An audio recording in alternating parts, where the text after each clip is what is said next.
Because by I birth, you're officially dropped Naomi. Naomi Poley. How long were you married ago? God, 20 years. And you just 25 haven't been years. married since? You just kind of chill out? No, are you kidding? Who needs that aggravation? God, you're so funny. We might go viral, Naomi. If I ask the right fucking questions, man, and we get some clips out of this. Because I don't know if you've ever been broadcast to the world in this fashion. Because all of us love you.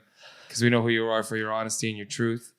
But man, some of my fans, they're like, they've only seen you at shows. They're finally gonna get to you see. I'm gonna ask you everything. Ask you how you feel about what's currently happening in the world, all that kind of stuff. Give me your honest answer. Doesn't matter. COVID, all that shit. Because you were a nurse. Are you still a nurse? No, I dropped the designation. You right? Okay. Yeah, I retired.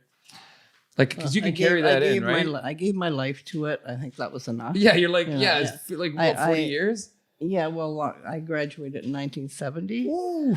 And I took when a I few met you, you were years still off practicing. for my kids. Yeah, I was looking after the same kid, I think. I think so. I was 20 years with a guy that was given 2 weeks to live. No way. Honestly. Yeah. And then you just became his nurse, and then you just kept pushing through. Yeah. I was assigned to work 5 days a week, 8 hours. Went in, he was supremely depressed. And I discovered I had been at a school that one of his friends had been at. And his mother told me what happened, that his best friend had died of the same disease. So he was sent home to die. So, of course, you're not quite as happy as you should be, right? So I actually got him back to school. What? That spring. What does that feel like? To watch somebody who's given 2 weeks to live start pushing through? It's the reason I went into nursing. Wow, cool. Wow, that's such a real honest answer. Yeah. I went into palliative care. I've been dealing with death since I was a child. Okay? Yeah. My grandfather died, and I was about 5 years old, I guess. And in those days, we didn't have funeral homes. So what would happen? You had a parlor. Oh, yeah, okay. The bodies were laid out in the parlor, and my cousin and I went in, and we opened his eyes. Oh, we opened my grandfather, and we couldn't get their eyes closed. Oh, my gosh. That's funny. I remember both of us panicking. Of course you can panic. We touched Grandpa's eyes, and now they're open.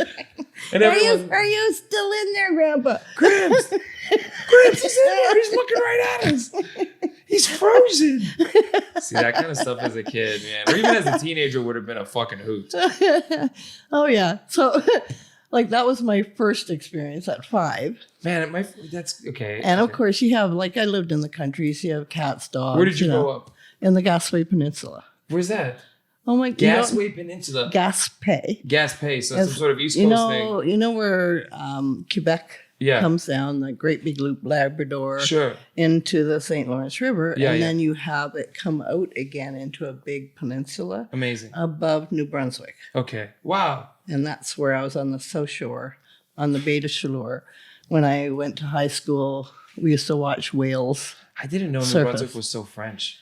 Only when I moved there that I realized. It's the first language. Yeah, I didn't know that. I didn't know New Brunswick was French. I thought New Brunswick was really maritime, but it's a French maritime. Yeah. What's their name? The French with the star on the flag. What's that called? Oh, that's their. I can't remember. They put me on the. Of course, I can't remember. Of course, we can't remember. But you know what I'm talking about because they're all over the. Of course. Does anybody in the room know the name? Mostly around Kishibaquack, Bactouche. Acadian. The French with the star. Yes, the Acadians. Yes. If you've ever driven past the East Coast. Canada. Okay, wait. We've already started, but our guest today, if you've been listening for the last 5 minutes, I'll just ramble because we're stoners, is Naomi Poley.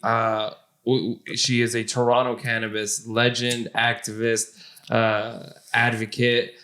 Man, I could literally give you a list of who she is to all of us, but we know her as the coolest older stoner we've ever met in our lives.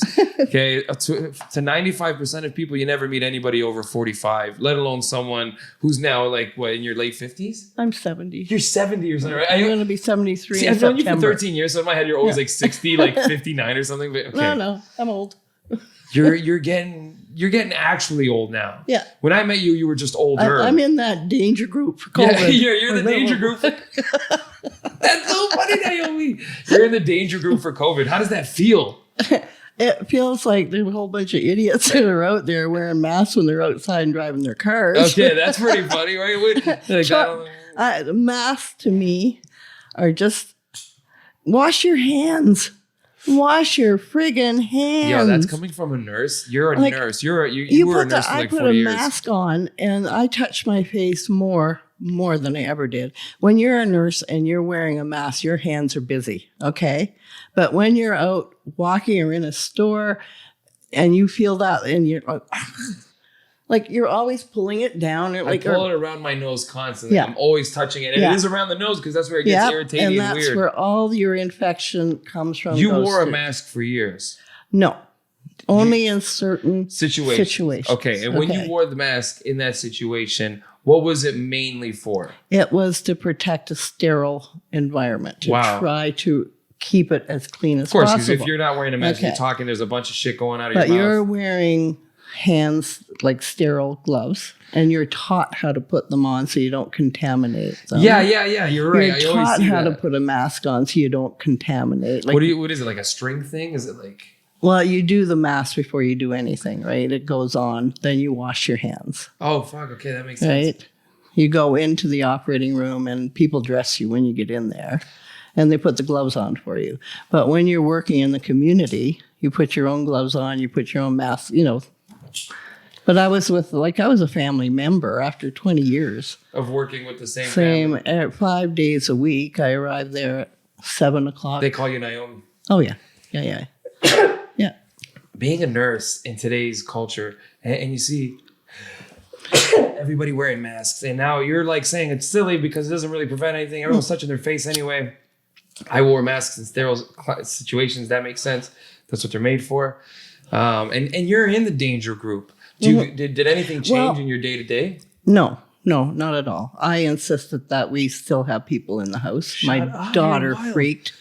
Like, you just wash your hands and you're coming in. My house is big enough that I don't have to worry about you sneezing in my face. No kidding. And, if and the way that I feel, this is a virus from the cold genus, right? Okay. From the common cold. And they haven't cured the friggin' common cold. And we don't have a vaccine for the common cold. So how do they figure they're going to get one for COVID-20?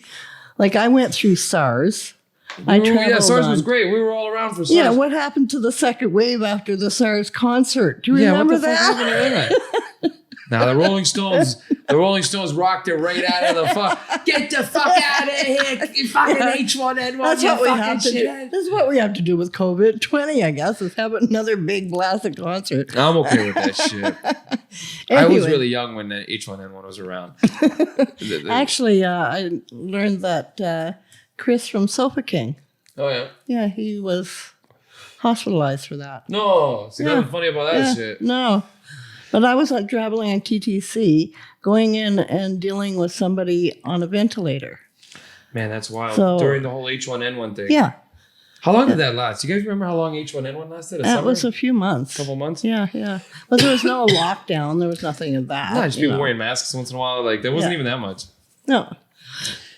Do you think it's do you think it's part of like the I think fear? I think the earth just needed a cleansing myself. And this is its natural way of doing it. Just natural way of like how fucking cool of an idea is that? Well, to me, like Morgan said whether it started from a lab or whatever. It happened. Yeah. And it's a testimony of how people who travel bring their bugs with them. Yeah, isn't that wild?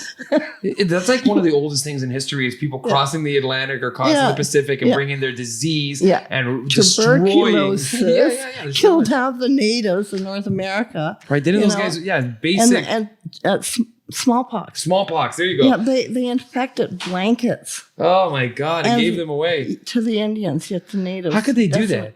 Because avarice. Yeah. It's all money. Even this is money. You know who's making all the money off of this?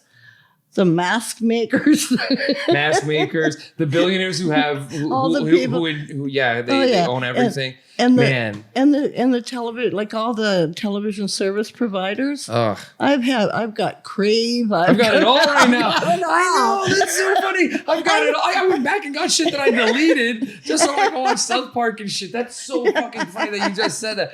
Oh my God, Naomi, I got it all. Wow, man. You know. Because it's been, like, mind you, the weather has been so nice that I've been spending most of my time outside, but then I'm up all night watching all these programs. Have you been seeing what's going on the internet there's a lot of like mixed propaganda, misinformation, stuff that turns out to be true. Some stuff is wacky and way out there, and then stuff you're like kind of believable. You're like, yeah, probably. Yeah. Like right now, the hot topic is not just we can stay on the COVID just for a second, okay? Mm-hmm. But it's the the COVID conspiracy, sure, okay, fine. But it's that the COVID was released so that we could mandatory vaccines. How do you feel about vaccines? Should they be mandatory? Like you said, we're not going to cure it. No. You said we can't even cure the common cold. We're definitely not going to cure this new fucking just happened thing, not the common cold that's been around forever. Yeah. We can't even cure that shit because it's so hard because it's constantly changing. Everybody knows that. So what do you think is going to actually happen? I think people who smoke a lot of weed are better protected. I know, isn't that wild? There was actually a report that came out. You know why? Because there's a virus that came from the tobacco plant. It's called the tobacco mosaic virus. What? And it has infected our cannabis plants here in Southern Ontario. It's almost endemic, okay? Really? Yes. And did you know that the lab in Montreal is studying the tobacco plant, certain components of the tobacco plant? Great. And I do believe it's that tomato mosaic virus. Tobacco like it's a TMV. Yeah, okay. And they use it to protect the crops and the people in the poor countries that can't afford to vaccinate their people. Shut up. Okay. That's why, and it's in the tobacco plant. Yes, and in the cannabis plant.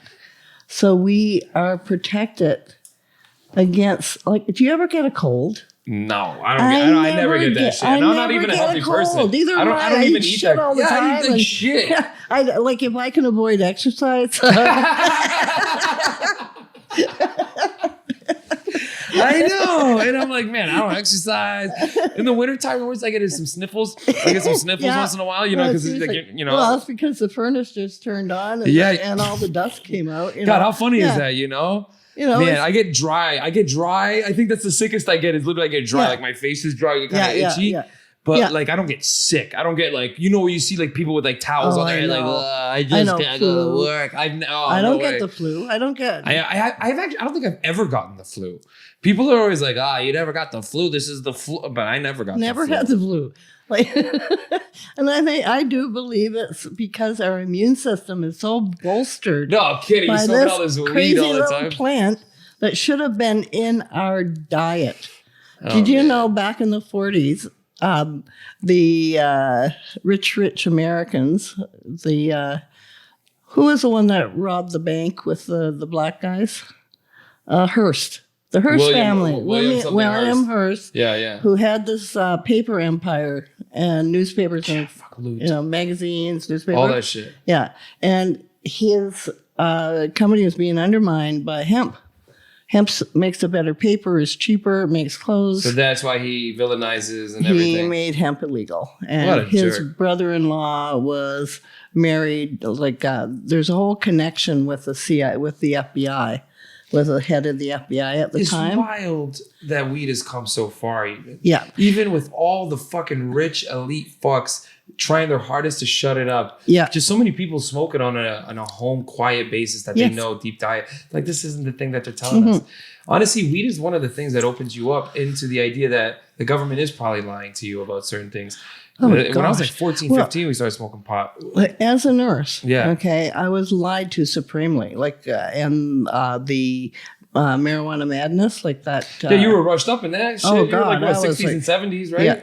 Oh, that was in the 60s, 50s, and 60s that those movies came out, like the Reefer Madness. Reefer Madness, yeah, man. That's like 56 or something like that. God. And so what happened was when I went into nursing, some of my fellow nurses were smoking cannabis. Shut up. What year is And this? this was in 1967. 1967. So I've seen that picture of yeah, you really and young. the 60s was when cannabis was big, right? It started to come into the How forefront. big is it in the 60s?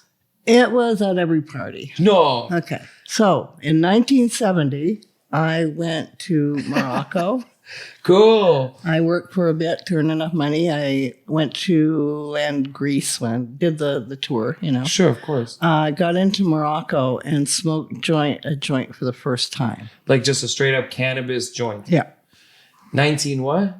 19, this would be about 70, almost 71. Wow, about. amazing. In Europe. And your first in joint? Morocco. Wow. And Morocco. That's so funny. I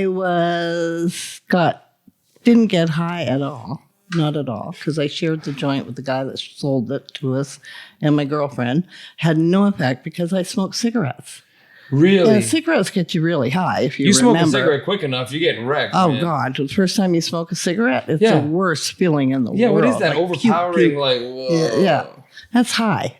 Yeah, you're high on something. You're high on Yeah, tobacco. it's like when you ran around a pole So you've been 25 smoking times. natural Canadian tobacco, or at that time you're out there. Okay. Yeah, so I was smoking, and I was at that point I had been into the gitanes, which are that French and the Greek cigarettes. What are gitanes? You've never had a gitane? No, Oh my no. God. Are they wild? Never had a French cigarette? No. Is The it really black skinny? tobacco, yeah, and black tobacco, No. and the black Turkish tobacco. No. You want your It'll wreck you? Yes. So this was like my normal smoking, my God, right? It's so funny. So that joint had nothing on me, so they gave me my own joint. Wow. And then we went and had a bite to eat, because you get hungry. And then we went on this Do you bus. remember what you ate? Yes, I had tagine. What's that? It's a Jamaican dish with a certain spice. It's made it's vegetables and rice. It's Like really, it's a nice really little tasty. bowl of stuff. Yeah, really, really tasty. Okay? Holy shit. I had that. 1971, Morocco, I climb Jamaican on this food. bus. I wasn't quite in Morocco yet. I was in Rabat, and we had to go across the border. And I was in this bus, and we had to go through the streets of this pre-Jesus town. Okay, Cool. It gave me chills. I'm like, I can't. Oh my God. and the streets are narrow, and you've got this bus going through, and Come the on. people part, right, and let the bus through. Well, Naomi gets high as a kite and greens out while on this bus. No. And I had to barf out the window. Oh my And God. these people are standing there looking up, and I'm like, well, feeding birds. You're fucked. And that's the truth. Then I thought, oh, fresh cooked meal. Oh my God, that's so fucking wild, man. What a good first weed story. I fed the birds. Oh my What? God. Yeah, listen to the story. Yeah. And as we go, there's this, my girlfriend wanted we sat in our own window seats, okay? Because we wanted window seats, because this bus had chickens on it and everything. Wow. Goats, you name it. And as we got to the border, everybody was searched except for the people sitting next to the white tourists, Okay. which Wild. was Jane and myself, okay? You guys didn't get searched. No. They just assumed you guys are Yeah, too white. and the person next to us is a little old lady with the fattest ass I've ever seen in my life, okay? Classic. So That's the funniest. after we get through the border, she comes to her stop, and she gets up and she thanks me. And her pants are loaded with contraband. No way. She's got all this stuff. No wonder she had a fat ass. She No kidding. She's just stuffed with stuff. Just walking. rice and everything else that she couldn't get in across the border in Morocco, but she got it in the What the Spanish. fuck is going on in Morocco that people are like, man, that's wild. There's no little town, and they're living way out in God knows where, right? Holy shit. The so 70s that was are wild. Man. Yeah, it was crazy time. Right? So how old are you here? Like 20 something? I was 23. 23. You're Yeah. in Morocco, Yeah. 70s. My What's next girlfriend, in who life? was blonde. Yeah. Okay. we got propositioned by many people. We'll take you home. No way. Meet your wife. Yeah. No, we're good. We just want to get high and eat Jamaican food. Yes, I learned quite a bit about cannabis on that trip. Okay, so you come back to Canada after that? Yeah, but watch these guys. They had paid for their traveling by sending product back to the U.S. And they had bought this little jewelry chest and took all the leather off of it, all the studs, carved all the sides out, and filled it all back in with hash they made. Oh, amazing. While we were there watching them do it. Morocco. They bought, you know how they did it? It was so primitive, but so friggin' effective. It was unreal. They bought, I think, probably about a pound of weed. Yeah. And they had a big cauldron. Like a literal cauldron. Yeah, a literal metal, cauldron. big. Yeah. And had it on the fire. Yeah. It was constantly going, constantly being fed. They put the weed in there, and then they put a board and bricks on top of it. Wow, just to keep the heat in. Heat, and just kept heating it and keeping it, pounding it and pounding it. And they came out with sheets and formed it to fit into the sections of this thing, and then poured a bottle of incense in and made it look like the stopper came off. Come on. And sent it back to the States, filled with all kinds of stuff from Morocco, like clothing, like little, They'd done the same thing earlier with slippers and carved the leather out, the heel and the sole, and replaced it with hash. That's unbelievable. Oh, yeah. People got those by mistake. Somebody must have got one by mistake in history and just opened up and been like... Well, those guys went off to India. And the girl that they were with, her name was Brooke. I met her again in Rome. This is the same kind of trip? Yeah, same. I was over there for 3 months. So you got to go around, to see some Europe. What's Europe like in the 70s? Southern France was, shall I say, their morals were non-existent. So it was just a wild time. Yeah, well, it was really funny, though. We went, they had this big fair going on in this little town that we stopped for the night, and they had bumper cars. Amazing. And they were going around and around these bumper. We got on there and started slamming each other. Yeah, whacking. And they were like, they never done that. They did not know that that's what bumper cars were supposed to be. They just thought it was like a little traffic game. Yeah, you just go around. Just go around. No, you gotta hit each other. That's right. These American tourists. You're like, I'm Canadian, man. Yeah. Actually, I probably speak French. Did you speak French growing up? Yeah. Of course you did. So, well, some. enough that you could, if you went to France and they were like... Well, I had to speak French to pass through high school. Of course, New Brunswick area, Quebec. So, Holy Christ.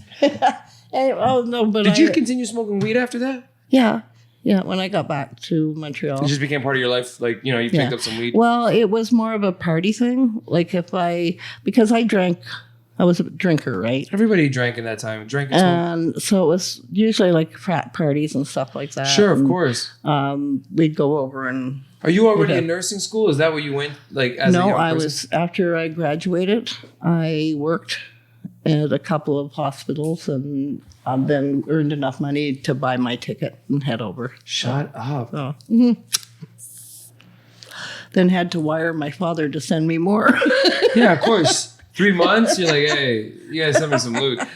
What's that like in the 70s, getting somebody to wire you money? It's because you have to... Well, they have to wire to the bank. It's like an electric transfer, but it's... But like at that time. So, it's so like the bank would confirm with the other bank that the money was fine, that it was just going to come in, and that they were safe to release it to you. Yeah. So what, you'd go to the bank and you'd ask the teller, hey, I need to get a money transfer. And the teller that I spoke to, I met him later that night. No. I was in arcade. Yeah.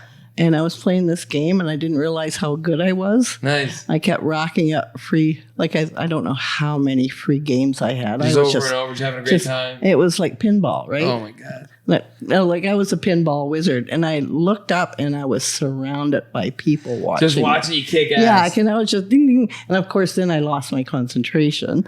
Yeah, especially those eyes on you. Especially when I looked up and it was the teller from the bank, who happened to be a really good-looking guy. Right? He's impressed. I was impressed with your wire today, but no. Oh my God, Naomi! What kind of trippy life did you live in your 20s, man?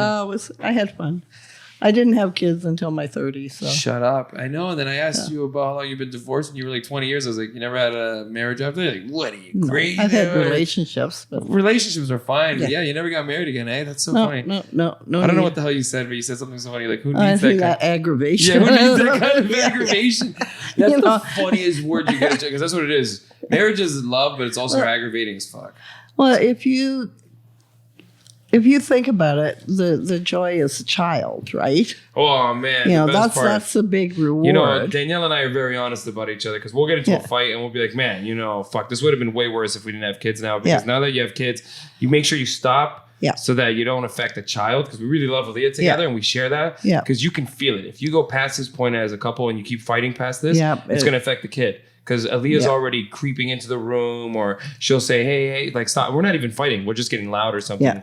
And she'll say, stop, and we got to stop, because I came from an abusive childhood where people were always yelling and fighting, hitting. God, that was natural and normal. Like, man, I ask my mom and dad, who do not condone hitting anymore, why they hit us. And they're literally so honest nowadays. They're like, we did not know better. Everyone hit their kids. Do you get any parenting classes? Come on. Man, they never got the most important job in the world, and you never get one class about it. I think they give kids like a baby to look after for 24 hours. Like, that's going to train them. Yeah. Okay. You and my dad are about the same age. My dad is 69. Okay. And he grew up in Europe. You're, what was it, 70? 72. 72. So you're a little older than my dad, but you grew up here in Canada. Yeah. And you're saying even when you were a kid, people hit their kids, no problem. Oh, God, yes. Right? Abuse. Nobody ever thought it was abuse. You just hitting your kid, keeping them in line. Yeah. Like, of course, there's a beating, and then there's a beating. Like, there's a spanking. Of course, some guys went really far. Some there's a beating, But we saw people get beat in the church. Like, other kids, parents, just of course, not whack stop. inside the head. Dude, catching belts, like pulling off a belt and hitting the kid, and the kid's kind of running away where he does that little leap every couple feet every time you hit him. And and nowadays you could never do that. Lord. Oh, my God.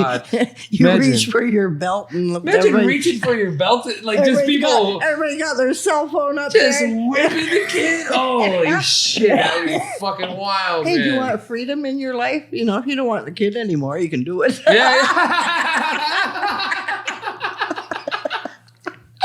Holy shit, that might be the hardest I've laughed on this whole podcast ever. Oh my God, Naomi. Kid's getting kind of troublesome. This kid's getting kind of troublesome. Yeah. We'll go to church tomorrow and hit him in front of everybody. Though he'll be out of our hair in 2 weeks. Yeah. Then we can go on that vacation we've been opening. That'll be nice, sweetie. Yeah, hit him hard. Make sure he does that little weird squeal thing. Yeah, leave a mark. Oh my God. Gotta get social services here. Who the hell is calling me? It's my mom. Oh, that's so funny. I told her I was gonna come by today to pick up some mail, and it's 8:20. She's like, "What is Mike?" Okay, but wait. So let's stay on track, man. Okay, so you're such a good storyteller that I wish I could just ask you more questions forever. I'm gonna roll another J. How we met? Okay, we met through just underground, getting high together, people being there. I was at your very first stand-up. God, isn't that wild to think of? Okay, so I do stand-up in the city. You were 17 years old. I was just getting out of high school, so I was 17 going on 18. Yeah. And it's like December, January kind of time. Yeah. And the underground is just starting to get going. I think I had done 2 or 3 little open mics. This was my first set. A lot of my friends are there. Man, see, the kind of thing that you guys remember is me as a teenager. Yes. Which is wild because I'm a 30-year-old man now. I know, it just blows me away. But there was a time where I was just a kid. I know. Where people would be like, I'd have to sneak into these venues because I was so young. But they'd be like, he's a comedian. It's cool. Let him in. And I'd be this teenager. I used to go back to high school and tell my friends, I went to this underground comedy club where people were smoking weed. And people were like, no, you didn't. And I'd be like, yeah, I did. We can go. And then I'd show up with my friends to the hot box and we wouldn't be let in. because I didn't understand the game that when I'm a comic, I was allowed in. But if I was just a teenage kid coming in with his friends, not allowed in. So I couldn't actually, man, we got kicked out of Vapor Central so many times. Okay. Like you started smoking weed in the 70s, late 60s. It was so different then. Can you speak to the quality? Has the quality come a long way? Well, I do miss certain original strains. Of course. Okay, like Acapulco Gold. Legendary. You know, like in all the movies. You know. What was Acapulco Gold? Can you give me something that where like a flavor or an idea or something that you associate? Nothing tastes cushy then because there was no. It's all outdoorsy like Purple flavor. Kush is what started the whole shebang. With when the do you Kush, start right? seeing Purple Kush? Like in the early 90s? Actually, when Josh was living at my house. Wow, wild. And I was given a mother. Really? Yes. From From the original PK. Loretta, do you know Loretta from Montreal? No, I'd have to see her face. Okay, well, Loretta is an activist. She's in the LGBT alphabet community. Very nice. And she was one of the original activists from there and transferred over to cannabis. And she worked at High Times in Montreal. She managed it, actually. Well, I think it was she that gave me the clone, like the mother. And then Josh cloned it. And still grows to this day. Yep. Still grows to this day. Okay. And that Kush flavor, did that change where weed went after that? I don't know what it is about men. Yeah. But they always want the new and improved. Yeah. So they keep mixing them. And can you find a pure Purple Kush anymore? No way. No. They'll lie to you and tell you that it is, but it hasn't been for a while. No. Yeah, it's not. And it's like, I'm trying to find LA Confidential. Yeah, that's a rare, nice weed. That's a nice one. That's like, I'm into like the heavy indicas. Yeah, of course. I'm pain control, right? Of course. So I don't really get high anymore. Of course not. You know, for me to get high, I usually need a balloon. Yeah, a balloon. Yeah, no, okay. Do you remember me? Okay, were you at Shane King's memorial? Yeah, I did. I hosted it. I even did the whole thing. I was like a tear felt like we were all wacky on that night, man. Do you remember I did the tutorial of how to do a balloon? Yeah, so that you didn't burn your neck and stuff with the ice cold air that was coming up. Do not do a dry hit of nitrous and stuff. We had some balloons that night. There was mushrooms and acid flying around. Oh, everything. I've never been to Shane. Yeah, I had never been to a better memorial in my life. You're hosting tonight? Okay, well, here's 2 grams of mushrooms, 2 tabs of acid. You're gonna have to do dabs live on stage, and you're gonna break into tears because it's such an emotional. I remember instead of having a moment of silence, we did the moment of loud and yelling and having fun, and because it was so much fun. Man, fuck Naomi, holy shit. Man, there's lots of history. There's so much history of weed. Okay, wait, I gotta stay on track because I'm really bad with this stuff. So we cover a little bit of when you start smoking weed, your first couple big trips in Europe. Okay, so you come back to Canada. The quality of weed, you miss some of the old school strains. LA, boom, that's such a good one. LA Confidential. Montreal was mostly hash. Okay? Montreal was mostly hash. Mostly hash. Where was this stuff coming from? Did everybody know? Because was it Canadian? It came from Halifax, from the soldiers that were stationed in Afghanistan, Dude, how Lebanon. fucking funny is that shit? And they would bring it the sailors would bring it into the port or Gagetown. What's Gagetown? Gagetown, New Brunswick, where there's a big military base there, where all the guys in the like Marines and such, the soldiers would so that's where they stay. They would fly back into there, and they were never searched. Of course not. Until they found just tons somebody and tons. Screwed up, and it was discovered that they were importing all kinds of that gold leaf. Somebody got greedy. Somebody didn't want to let somebody in, and they ratted them out. You got it. Weaklings. Or somebody with a woman. Yeah, that happens. Isn't that funny? It's usually the bitches that turn them in. Okay? Oh, you don't want to let me have a bigger cut or some shit? I'm going to call the fucking food. Man, you're so funny, Naomi, because there's this like politically correct shit, and like women are never supposed to, but you're like, nah, you know how it is. Mike Rita just as much as I do. It was probably a sour partner, a divorce. Somebody wanted more money for something. It's true though. It's a revenge move. That's what it is. It's a revenge move. Okay, so we sold a lot of weed in my neighborhood, which was the big thing growing up as teenagers. Some guys sold coke, some guys sold crack. Even that's how high it even gets into, because that's just how it starts. Start with weed.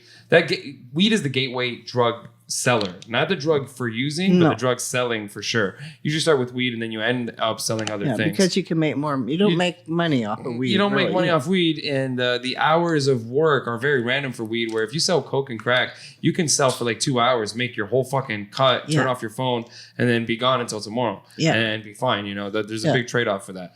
As long as you don't use it, you can make tons of money. You were around for so many drug ups and downs. You were around for the weed craze of the 70s, for the crack of the 80s. Never did it. Never did it. Never did it. When did you, because nobody starts with acid, but you were around. Would you believe my first mushroom trip? I was in my 40s. No. See, I was that's in cool. my That's 40s. Cool. Actually, when I started to go to Harvest. Holy shit. That's when I every year at Harvest, I tried a new drug. Yeah, so much fun. So, like I started in my 40s, right? So I had a lot of catching up to do. Yeah, you're like, well, maybe we'll start with 3 the first year. Like I love Cocoa Puffs. Like I don't do them all the time, but if I'm at festivals. And somebody will pass you a Cocoa Puff. Nobody's going to say nothing. No, I have them specifically rolled in my at a festival to give you that extra little boost of I don't do acid anymore because I'm at 72. My brain isn't as rugged as of course, man. I might maybe try a quarter. Like I have a man, I can't wait till I'm 72 and I'm just like I've done my drugs. I'm good. I'll do my little secret cocoa spliff out of fucking. I still will do. Oh my god! A line of coke. I'll do a line of ketamine. I was gonna say I'm gonna give people who are listening, if you don't know what a cocoa spliff is, because you and I are very knowledgeable drug users. Cocoa spliff is a cocoa spliff is where you take a little bit of cocaine and you dust it into a joint with right on top, right into your weed, and you directly roll it into that joint. Yeah, it's not you don't put it in a grinder and break it up. You have to dust it in right into the joint. You don't waste any. It is an incredible high. I am not saying that you should do it, but if in your Naomi's case and you're like in your 70s and you're dancing and your pain is overcoming your joy. Oh man, cocoa spliff's go wake you up. We used to do this. So when we were teenagers, a hit of K will work nicely too. Man, Harvest is wild though. Okay, Harvest is wild. It's hard on your nose. It's really. That's how people. I'm convinced that's how people do crack, because you start with cocaine, you do it for so long that your nose starts getting so full by like 2-3 in the morning that you can't do it anymore, where you're literally talking like this you've lost all that. You're like, we have to keep getting high, and your sinuses are fried. Your sinuses are fried, but your throat is fine, and you start smoking it. There is no way that is not how you start smoking crack. Is that you love cocaine so much? Well, the reason that all those drugs became popular, like the Molly and everything else, is because tobacco. If you smoke weed, you're too easily caught. Yeah, because of the smell. Yeah. So people at the bars want it a little bit better hit than what alcohol, and alcohol is too friggin' expensive. So you want to be high, so you'll take whatever is available. Man, you could take a small amount of Molly and make your whole night better. Yeah, but you can't. It would be so much better to be able to smoke weed. Of course. And then you can enjoy the music. You're not going to have a rowdy crowd outside having fights. I love that we smoke weed. You and I smoke weed pretty openly in public. Yeah, I always have. You cannot not do that. When I go to hotels now, I'll ask if I'm waiting for somebody in the lobby, I'll roll my joint in the lobby, because you can. I seen someone roll tobacco once in the lobby, and in my head forever it's legal. It's perfectly legal. You can't say anything. I'm rolling my joint to go smoke outside. Yeah. There is nothing legal against that. Just wait till mushrooms become illegal. Oh, man, right? It's not even that far away. They're making it legal for terminally ill. I might die soon. Yeah, you might die soon. You're like, hey, I'm 72. Aren't we all terminal? Isn't it a condition of being a human? I'm 72. How much longer do you need me to be human for before I'm terminal, you fucks? Oh, my God. I love mushrooms. I actually love acid still more now, but I didn't do acid until I was in my late teens. I was given a bad batch. Yeah, if you're given a bad batch, it's like, what am I doing here? I feel gross. Ugh. So I've always had good acid trips, but I always had mushrooms for years. I've been having mushrooms since I was like 14. In grade 9, we tried mushrooms on a trip to the zoo, and nobody told anybody but the kids on mushrooms. So we all kind of just that'd be so much fun. It was the best. Do trip. Ripley's. Ripley's. Yeah. Believe it or not, I took a bus down, a 420 bus down to Niagara. It wasn't on 420. I charged everybody 420s. God, that's really fun. Okay, so it was $80, but you got 420s. You got 5 joints rolled. That's pretty good for the average person. It's pretty good. And all your pop and chips and everything was free. It was all provided on the trip. We had fruit bowling on the bus. Fruit bowling. Yeah, we had bowling pins, and you had to use avocados and bananas and oranges down the aisle to try to knock down.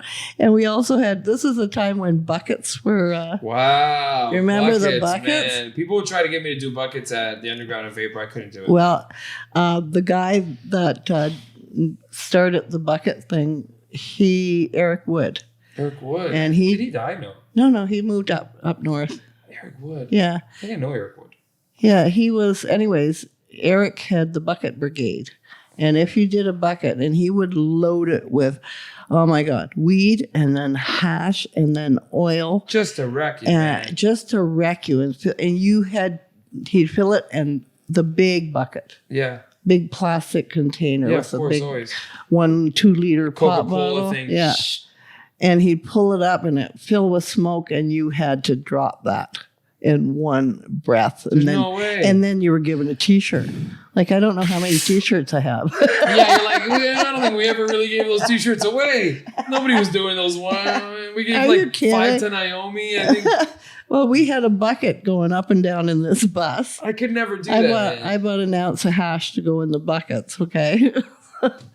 We had a good time. So we get down there. An ounce of hash. I had arranged. You have hash on you? Yes, I do. Okay, we'll smoke some hash too. You'll be our first guest that smokes hash. Yeah. You're the first prepared guest. Look at these fucking... You didn't just bring hash. You brought like a fucking half ounce. Anyways, we were... Wow. What were we talking about? On the bus, yeah. We're talking about a bus of hash users. when I was younger, I could organize like anything. Like I knew, I'd been in many bus trips before where they handed you a handful of weed. Here's your weed. And then you're like, what am I supposed to do with this? What do you have here? Well, this you is... have 2 little rocks. Well, we're not going to smoke those because those are probably your favorite. Holy Christ, look at that. It's like Red Seal. What is that? Plastic? Oh, man, I tripped. This is blonde. This is one of the Moroccan, or I think this is probably Lebanese or something. Blonde hash. And this is a local. Just a local pressed hashes. Yeah. Oh, I can't get it. I got it. Wow, what a rock. Man, That one you kind of have to shave. Well. Man, you're the best. You guys smoke hash on a regular at your place? Oh, I haven't seen these. Well, we do have a dabbing station.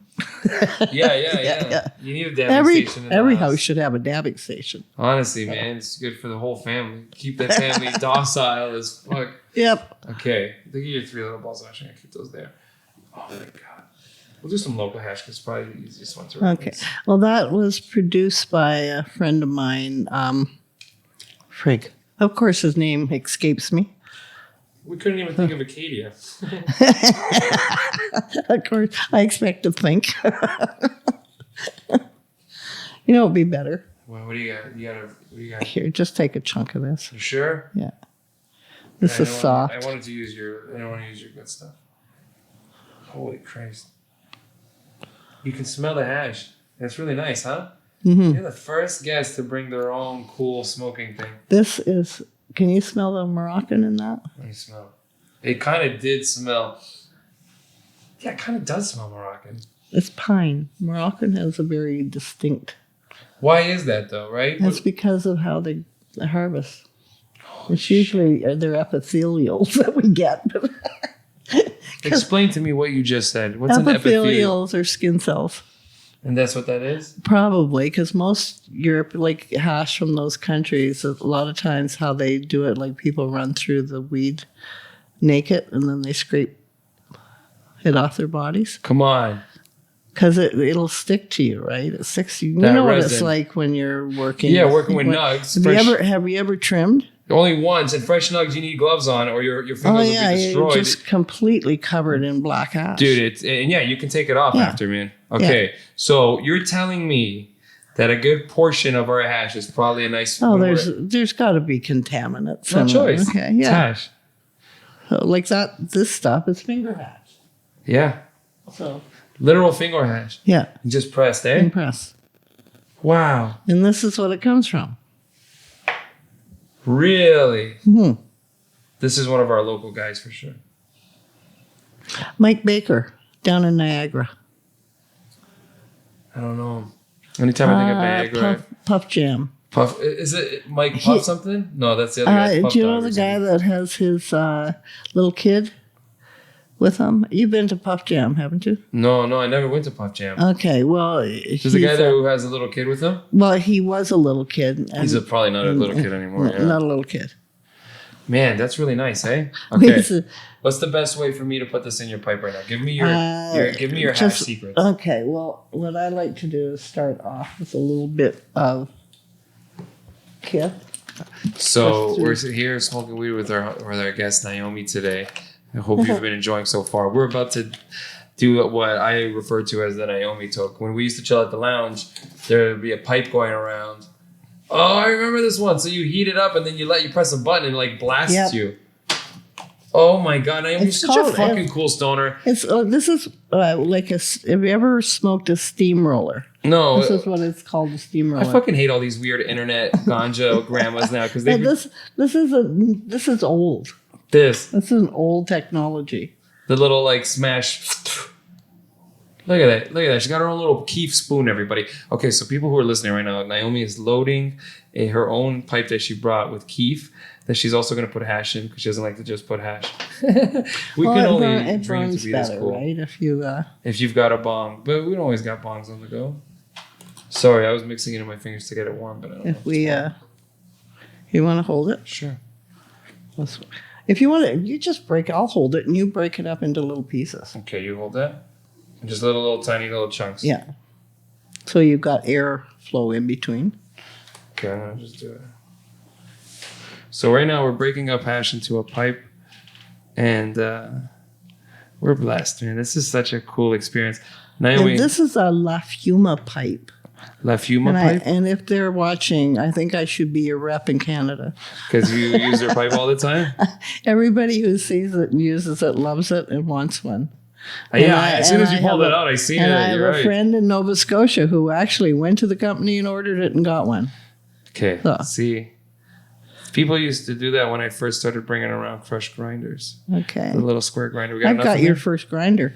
Do you actually? Yes. Holy Christ. You sent it to me in Nova Scotia.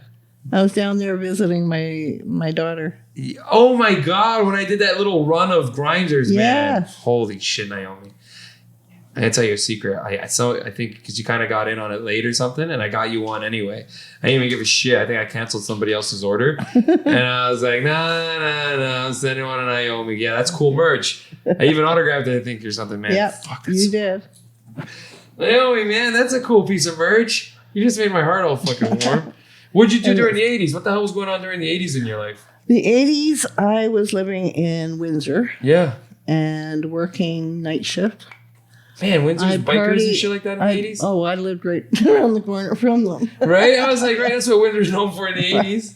And they were really great people to have as neighbors. They really were. Yeah, no one fucks around. Oh, no, I could leave my door wide open. And of course, nobody's robbing anything that close to it. I lived in Walkerville in Windsor. Okay, so that's coming into Windsor, I've seen, right? If you come down Walker Road, it ends up at Lakeshore, I think it is. Oh, wow, funny. And there's... before you hit the lakeshore, there's a road that leads into the... And you lived right there next to these bikers. Yeah. Hells Angels or some other loners? No, HAs. HAs. Yeah. You're so fucking cool. She just called them HAs. You're so hip. That's because you grew up... That's because you live next to them. Like, nah, it's the HAs, man. They're nice. They put on barbecues in the summer. We go there. They have great weed. You ever smoke straight up biker weed, like classic old school biker weed? Do you know what I'm talking about? Have you ever been to the original cups? No, man. Like which cups? Which ones? Excuse me, people here. There used to.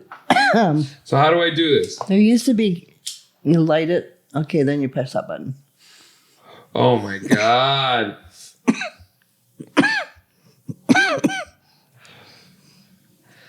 Anybody want to try some? Yeah, you want to try our hash pipe? Does anybody in the studio want to try a hash pipe? Oh man, work. This is the one. It'll clear your lungs. Oh, go for it. Okay. Go for it. I think I might be high. It's been a while. The studio gets you like that. That's amazing. Is it the fresh paint? It's our fresh paint and our money tree. 80s Windsor biker weed. Yeah. Well, when did you have your first kid? God, 83. Man, you've already lived your fucking life by the time you have kids. Yeah, of course. I wasn't going to mess my younger. Were you hip by your time's standard? Yeah, I guess so. I never tried to be hip. Of course not. But looking back now, you see what everyone imagines that time as, and that you're part of the counterculture, man. Well, and I'll tell you a story about Windsor, okay? Yeah, yeah. Like, I smoked weed in those days. And my group of friends were bank managers. Was weed expensive? $100 an ounce, I think, was standard. Wow, it hasn't really changed that much. But it wasn't great weed. Okay? Okay. You're looking at Mexican, the seeds. But we found this great weed. And, well, what happened was my girlfriend was single. I was single, but I wasn't interested in dating because the guy I was with was in jail. Yeah. Of course, you're in Windsor. You live next to Hell's Angels. Why wouldn't your boyfriend be in jail? It had nothing to do with Hell's Angels. I don't want to hear you. You're still covering up for old Roddy or something. He went psychotic and shot a guy. Oh, great. Such a Windsor thing to do. Jesus. Anyways. Shot him across the river in Detroit. Okay, anyway, sorry. So, where was I going with this one? So your girlfriend, So she put an ad in the paper for a boyfriend, okay? That really worked back in the day. Yeah, we had a system. She arranged to have a coffee with them, and we'd go in the restaurant. And when he'd come in, because he had to wear something that was recognizable, we'd assess him, and her daughter and I, and then we'd go out to the car and tell her whether he was worthy of her. Wow, that's so funny. That works, though. Oh, it worked. Worked better than what's happening now with these hookups that go on. Of course, you'd go in here, you'd scope him out. You had no idea who the fuck you are. You're like, this is the guy that mom's going to meet up with. No and pictures. you're talking to his daughter or her daughter or whatever. No way. No way. We're going to go tell her right now. This is not worth it. Yeah. This is not going to be my stepdad. I am not going to barbecues at this guy's house. Fuck this guy. That was about it. Well, what would the ad say? Like 35-year-old tall female looking for a guy who enjoys you Led still Zeppelin. see those ads in the paper. Yeah. In the personals. I remember you actually would see good to honest people write stuff like that. Do you know where? I used to love reading Craigslist personals. I thought that was the funniest thing when I was a teenager, that I honestly thought I should have had it in my act when I was younger, because it was so funny. It is. Man, you'd go at like 2 a.m. and you'd find really desperate people sometimes, and you'd feel bad because there'd be people like heartbroken many times, just looking for someone that I can trust.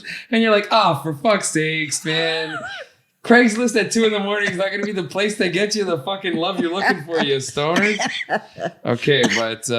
Anyways, she met this guy. What was that like? So she meets this guy out of a fucking ad. From an ad, and they hit it off. No! And they've got a really sweet relationship. And they go to Florida together. And while they're in Florida, they smoke some really super great weed. And his name was Richard Cannell. Richard Cannell. And he had divorced the whole scene, right? And he had owned a corner store. Yeah. And he sold the corner store, but he held the 4th mortgage. Wow, what the fuck? So do you remember that a time in Canada, especially Ontario, when the mortgage rates skyrocketed to 20%. What is this? 25%. Like the 90s, late 90s? Yeah. I kind of remember that vividly. I'm a kid. Yeah, and I do remember that being part of a big discussion. A lot of people lost properties because they couldn't afford the mortgages. Who the fuck could do that? And you couldn't all of a sudden put somebody's rent up like by $200 because, you know. And so he had lost his property and the mortgage, and the only thing he had was $40,000. So he's trying to I think he had $20,000 left, and he said, "How can I recoup the amount of money that I invested? What is the quickest way?" Well, he thought about buying a fifth wheeler, like a something that he could use truck, and turn into something. But he didn't drive worth shit, right? So he's like, "I'm not gonna do that." No, he got $20,000 worth of weed. Yeah, he went down to Florida and where this good weed was, and bought weed, $20,000 worth of weed. Came up to Canada. He was working at a factory, a Ford factory or something, and told one of the guys on the floor what he did. He was murdered for it. No way. Yeah, they found him at a truck stop on the 401 outside of Windsor, stabbed 17 times, and not one of them fatal. He bled to death in his car, and he was there 7 days. No, that's fucked. Yeah. So that was my Windsor weed story. They killed him for bringing up that much weed? Because the guy wanted the weed. His coworker heard about it. Wanted the weed. Stole the weed from him and killed him. And imagine killing someone for a couple pounds of weed. It was quite common when you're desperate. You know, he probably had some debts he had to pay, and God knows. Maybe he was coke wasn't around, so he couldn't have been a cokehead, but I think those other drugs had been around for a long time. Morphine, man, isn't that crazy to think was of? Heroin. This is such a cool part of the podcast right now. That somebody would die over weed because we look at it as such an enjoyable thing, and you never even think about how many people die over weird things like that. Somebody killed him because he told his coworker that he had some weed. I brought it was worth $20,000 worth of weed, and it sold for how much, right? Man, if you can buy 20 grams worth of weed, you're going to get like a gram at like 30 cents, man. It's fucking nuts. Yep. And it was dirt cheap. I don't know how many. Anyways, I'll tell you, we smoked that weed.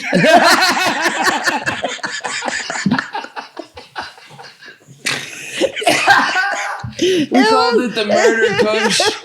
It was fantastic. Yeah, it really was. They got all of Windsor high. How much was a gram? If you were to go buy a gram, would it have been like $5, $10? Around that, yeah. Nobody I used to buy it ounces, right, for $100, and it was just more regular to buy an ounce. God damn it, Dalton, give me an ounce. Well, like when you're in the profession I couldn't go to a street dealer. God, I would love to do the math on what the average person like you and I will spend for the rest of our lives on weed. Oh my Lord! Isn't it wild to ever think about?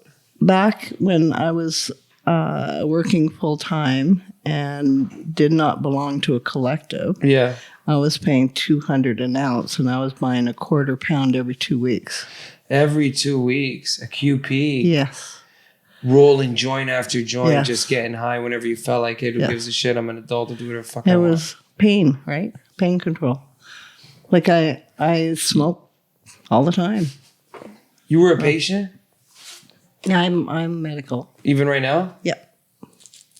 Didn't Chels also just get her like medical too? Yeah. Isn't that fantastic? Yeah, she got. What does that mean in Ontario once you become medical? Well, it means you can go through the government to buy your weed, and they can send you weed to your house for like at a discount. And it means that she can go work, and she's working at Hotbox. So she can work high? Well, no, they are not allowed to smoke when they're on duty. Oh man, I was it's like you medical, you can't be smoking at the liquor store and working. I'm just testing this wine, bud. Wouldn't that be nice? Yeah, like we need a sampler room. Man, when did weed really change? Well, in the 70s, the quality started to get better. Like I'll tell you, we were in Halifax, right? Yeah. But I learned when I was in Halifax, we learned that the hash that we had been smoking had been laced with dog shit. No. And I always thought that's why they called it Afghani. That's really weird. What? Afghan. Why would it be dog shit though? Because it was black and went well with the hash, right? So it was like a filler. Like it was discovered. I don't know if it was a legend or, but we were told. I love shit like that, though. We had tons of those neighborhood legendary drug but stories. Can you, think about it. It could have been a Shetland they could have used, but I think they used a napkin, so they could call it a Afghani. Well, this is from a poodle, so is this French hash? Is this a French hash, or is this, what is this? No, this is Afghani. And if it's a Welsh corgi, is it? This hash is very fancy. I want you to know, Naomi. Like, it's so trippy to think that you've been able to watch weed change and grow. Did you ever think it was going to be legal? Okay. The Liberals tried it the first time under Trudeau. The United States threatened to put an embargo on Like Canada. the original Trudeau. The original Trudeau. Okay, he tried to legalize it. Good dude or bad dude? I didn't like him. I didn't like his... I do believe he was a separatist. Yeah. Okay, and I lived in Quebec at the time, and one of my neighbors, her uncle was the guy that was killed in that bomb. No. Yeah, we had a connection. Shut the fuck up. Holy shit, that's weird. And do you remember when Montreal was in lockdown and we had the curfew? I was living in Montreal. I was in nurses training. So and you're in Montreal while all of this crazy shit, the referendum stuff is going down. And when this is the FLQ uprising, the big riots and the kidnapping and the killing of the Canadian guy. That's pretty crazy shit. Yeah. And so what the fuck is everybody thinking in Quebec at that time? We were just trying to get through it. Like, I was dating a guy, a sailor, a Scotsman who was an electrical engineer, and so he was in port. And we had a 10 o'clock curfew. That made our life rather. How do they enforce that? They literally just drive around and they see. Oh yeah. You weren't out on the streets. Were everybody empty. knew the rules. Don't do it. You just didn't mess with it because the military were there. Trudeau called in the military. Man. So we had like. But it wasn't named after him. Holy it wasn't shit. like Toronto with the Mel Lastman. I was here for that one too. Oh, when he calls in the military for the snow? Yes, for the snow. Okay, so I'm a little kid when I was that working happens. through that up in Vaughan, and I lived at Wellesley in Parliament. And I got to work, and I got home, and I got to work again. Was the snow actually that bad? Yeah, when I finished my shift in Vaughan at 7 a.m, I had to walk in up to my knees in snow. Yeah, classic. Out probably about half a mile out to Steeles. Wow, just to get on like TTC? And there was no TTC. Everything's shut down. So I finally got a cab. Oh, God. To take me over to Yonge. And it cost me $25 or something. At the time, that's still a pretty good cab. And there was a restaurant, and I still think it's still there, just above Steeles, that's open 24 hours. I don't know. I can't think of it. It's on the right-hand side, about half a block up from Steeles. I think there is still a 24-hour little thing there. I got the cab to drop me there. I went in, had breakfast, and about You work night shift? I was working night shift. I always think about that. Did you hate it, or did you like it? I enjoyed it. I think I would enjoy it too. I like my daytimes. I wouldn't mind going home, sleeping for a couple of hours. You wake up, it's daytime, you enjoy the afternoon with everybody, and then you go to work. My whole 30s, I did night shift. I told you, I partied all day. I'd go sleep for maybe 2 hours. And then you just go to work. Go party till like 10:30, and then go to work. Because at nighttime, you don't really have that many. Night shift. I could smoke at the nursing station in those days. And I was in a... you could smoke at the nursing station. I'm not gonna glaze over that because That's inside the hospital. Oh God, doctors had cigars in their hand, opening and dressing. Yeah. And the ashes would fall on the wound. Oh, and you kind of just be like, oh. And that guy never got an infection, but this fastidious gay guy was like, his had infection rate was really high. Or the old guy with a cigar, I cannot imagine how fucking wild that was. Oh, we had. Was it weird when people were told to stop smoking? Like, when did people stop smoking in hospitals? Oh, that was hard. It was really, really hard on the patients. That was in the 80s. And they're like, no more smoking in hospitals. The proof is in. It's fucking everywhere. No, you had to go to the lounge first. You had smoking rooms that they were allowed to smoke in. Okay? Hey, I'm young, but I can remember smoking rooms inside of Tim Hortons and Coffee Times, where you'd walk in and there'd be a glass room where everyone would be smoking. I can remember my cousin smoking and even passing me. You could hardly see him. Yeah. It'd be pretty puffy in there, man. It'd be a gross room. It was a gross room. Totally gross. When you went from the fresh air of the wherever the fuck you were, even when you got close to those rooms, they already reeked. Holy shit! What a trip down memory lane. The glass enclosures. I seen those in Vegas. Yeah. They have them at the airport. Oh yeah. So, but they had, and we had this 92-year-old First World War vet. I worked in a Veterans Memorial building. Okay, this building was cursed. I ended up sick from that place and never went back to hospital work ever again because of the air quality. Yeah, it was horrible, but beautiful place. But no air exchange with the outside. What's the worst place you ever worked at? Like, you don't have to say the name. Somebody's home. Somebody's home. Yeah. You just walked in and it was just a disaster? No, it was the mother hovering over, and the son was challenged. Yeah. But he had never been disciplined.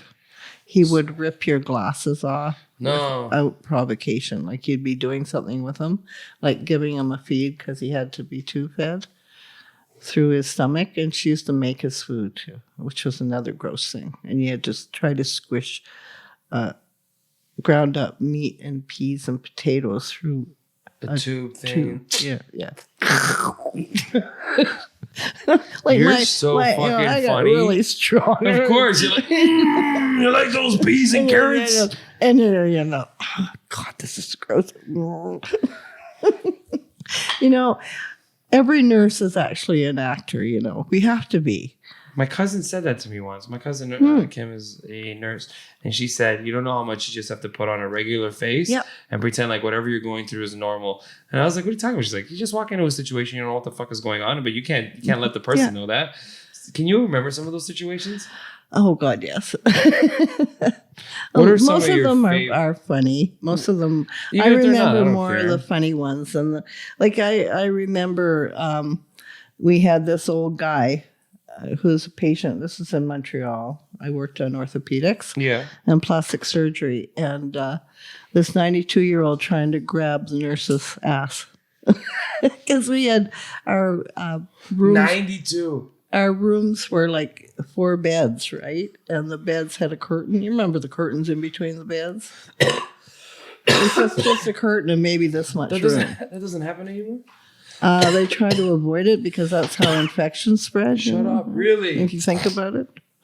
Oh my God, that's so nurse funny. Comes in, grabs the curtain. Man, always. That little sound. Yeah. Everybody always had a curtain. Anytime I think of my grandfather's dying, it's all in this curtain. Quiet little room. Yeah, curtain. Some other guy is dying next to him. You can hear him coughing. Yeah, and he's under a curtain. Dude, you would always whisper about him. You'd whisper about him, What the fuck's he got? No, like... He's sick like that too. We're all in here? Yeah. What the fuck are we all doing in here? It's like... Anyways. That's so funny, man.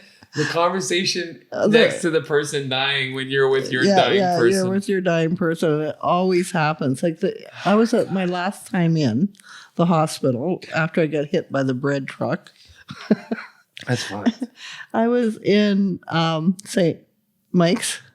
Yeah, classic. In a semi-private, okay? Okay. And I don't know if it was male or female next to me. I have no idea.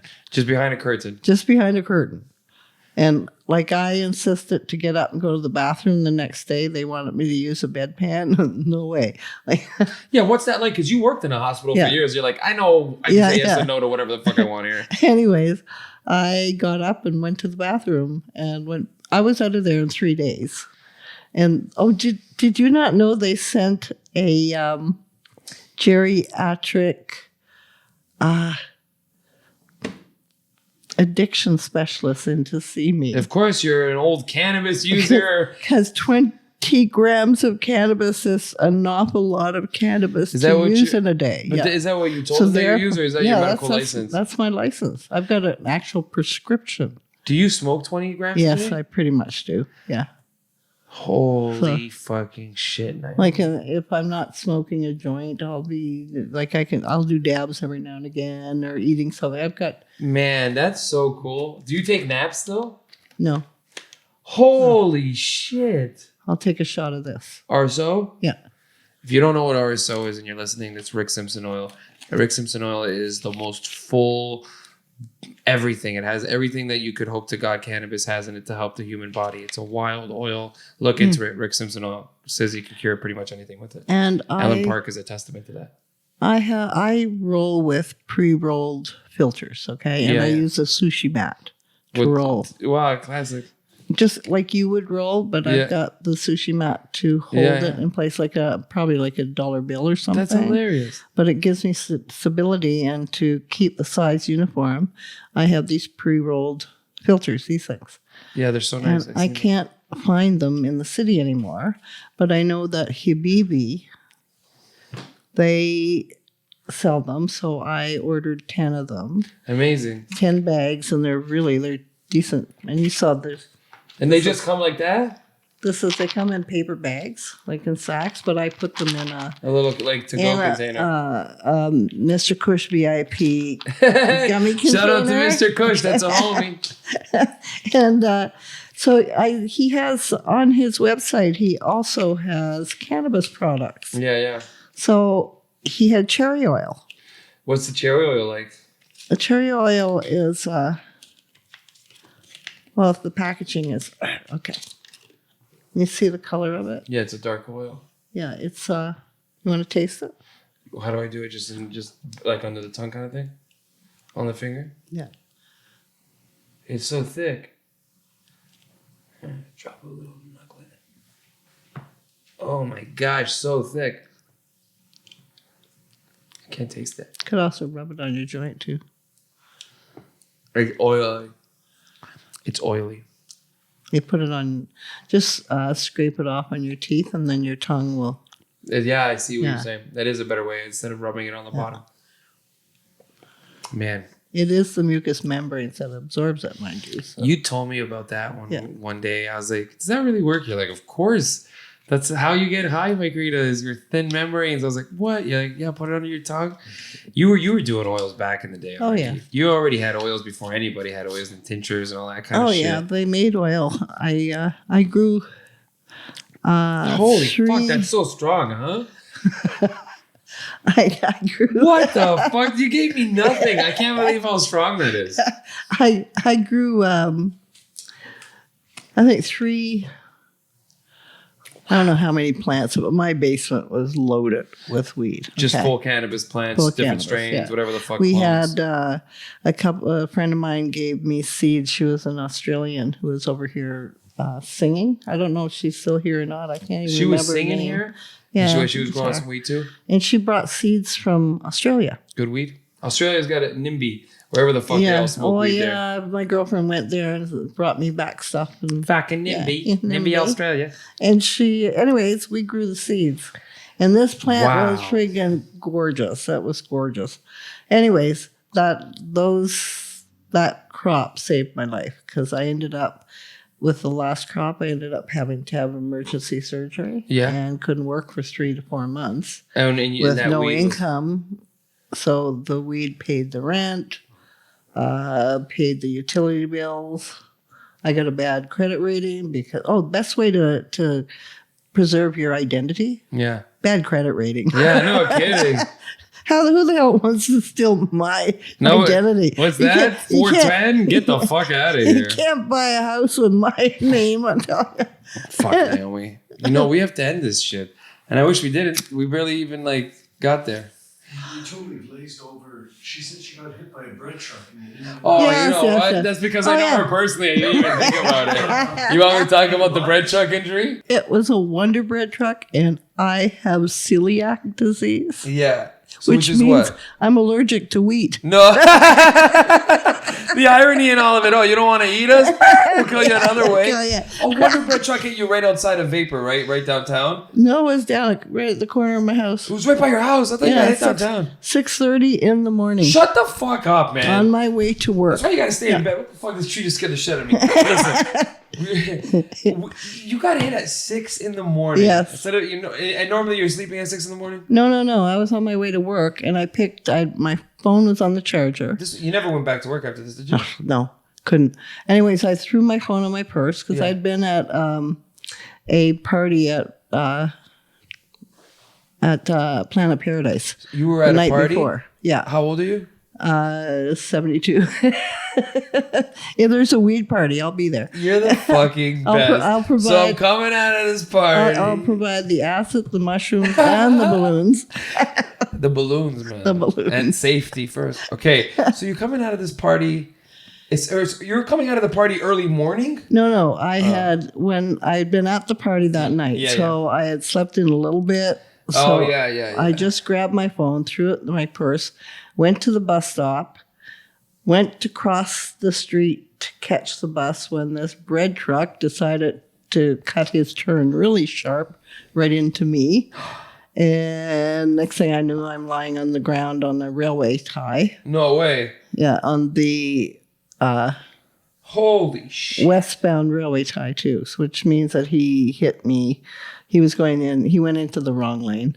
He hit you so fucking hard. Yeah. Anyways, does he stay? He stays on site. Yeah. The first thing he said, I didn't see you, which I couldn't say in court. I'm sorry I didn't see you. I saw him when I looked like, it's funny, we had eye contact just as he hit me, eh? Yeah, of course. Yeah. Like that 1 second. Yeah. It's like... So I still don't know if he lost his license or anything, or if he's still driving. He's probably about 20 years old. Yeah, you never find out about that stuff. No. Do you know that I was part of a road rage incident one time and nothing? I never found out what happened. You got hit by a bread truck in your late 60s.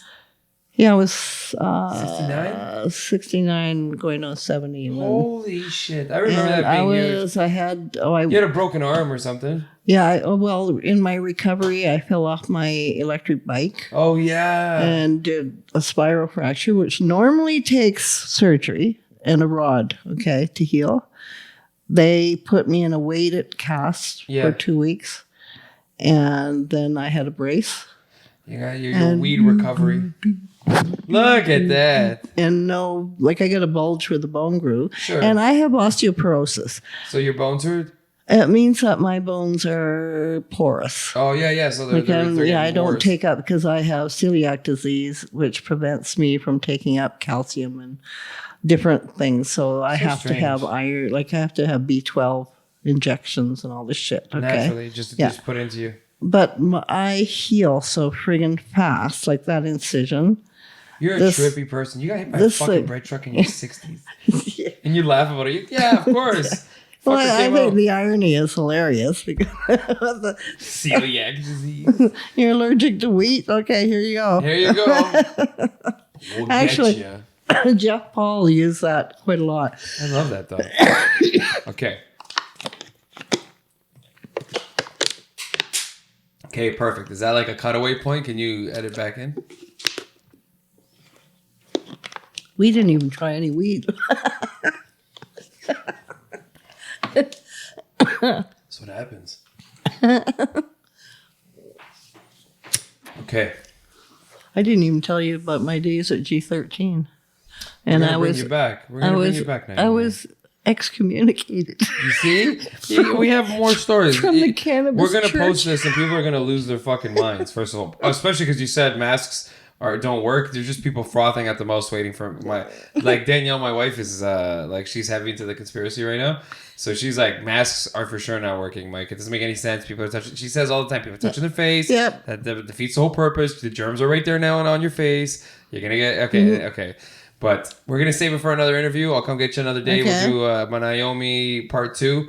That was already really good. Holy shit, people are gonna love you. I'm happy that we got insight into who you are. Everybody knows you from the outside, but now they know you a little bit about you. Naomi, you'll come back again. Definitely, yeah. You're the best. Thank you for coming down. I thought it would be really intimidating, but it's no, it's man. quite You know, I wouldn't do that. It was easy breezy, man. Yeah. Okay, we'll have you back. That's been our interview. That's been Mike Rita Sessions, our Naomi Poley. You can follow her, but don't follow her. you can, I don't post anything. Yeah, I know. No She lives a very chill, normal life. She doesn't try to be, anybody. I don't care if I have. To us, you're the 10,000 original followers. It ganja means grandma. nothing to Even me. though there's a bunch of weird ganja grandmas Do you now. know how many Jesus on the couches I've had? Yeah. Come on, man. I've even had them behind the coach. You're right. Under my dining room table. We're going to start rolling the credits, I love that. As we wrap up, that's been our show. You want to get a picture? We'll get a picture. Naomi's our guest, man. Oh, we got a couple more. 1, 2, 3. Once we bake that hash got to me, that cherry oil. One more. What is cherry oil? All right.